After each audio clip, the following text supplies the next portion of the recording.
Övladı riyaziyyat olimpiyadasında yer tutmasını istəyən valideynlərin nəzərinə, həmçinin olimpiyadaya özü getmək istəyən şagirdlərin nəzərinə. Az sonra ekranda görəcəksiniz həmin sualı. Həmin suala cəhd edin. Sual əslində normal riyazi yolla, orta məktəb yolla həll edəcəksiniz. Alt-alta vurma ilə çox rahat çıxacaq. Görürsünüz yəqin ki sualı. Həmin sualda bir problem yox. Amma bunun olimpiyada yolu düşünmə tərzi bəsit bir düstur qavraması ilə yetərlidir. Adətən müəllimlər olimpiyadaya şagird götürəndə 20 dənəlik sual verir ki, bunu həll elə, söhbət bağlandı. Yaxşı yazsan götürəcəm olimpiyada hazırlığına. Amma bizdə elə deyil. Mən bu sualı şagirdlərimdə də, götürdüyüm şagirdlərimdə də izah edirəm. Başa düşürsə, bəs o adamla yola getmək olur. Qavrama qabiliyyəti yerindədir, bir problem yox. Nə deyir? Verilmiş sualda deyir ki, 199-un kvadratı üstə gəlinsin 399 ifadəsinin və ya veriləninin hesabladığımız zaman yekunda alınan ədədin rəqəmləri cəmi neçədir? Baxaq bu suala. Diqqətlə baxsaq, gözü iti olan bir şagird görür ki, müəllim deyir ki, mən onsuz da bu düsturu bilirəm. A üstəgəl B-nin xaricdən kvadratı. Bunu açdığımız zaman A-nın kvadratı üstəgəl 2AB üstəgəl B-nin kvadratı. Bu belə, bunun zaten isbatını vermişdir, bir problem yox.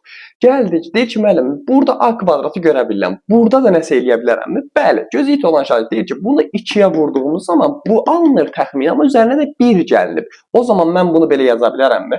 199-un kvadratı üstə gəlinsin, 2 vurulsun, 199.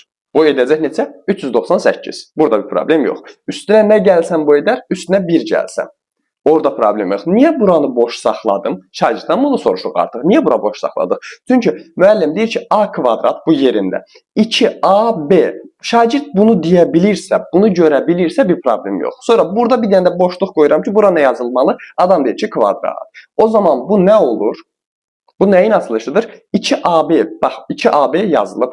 B kvadrat yazılıb, A kvadrat yazılıb. O zaman bu açılış olur. A üstəgəl B-nin xaricdən kvadratı. Yəni 199 üstəgəl 1-in xaricdən kvadratı. Yəni 200-ün kvadratı. 200-ün kvadratı da biz bilirik nə deməkdir? 200 vur 200.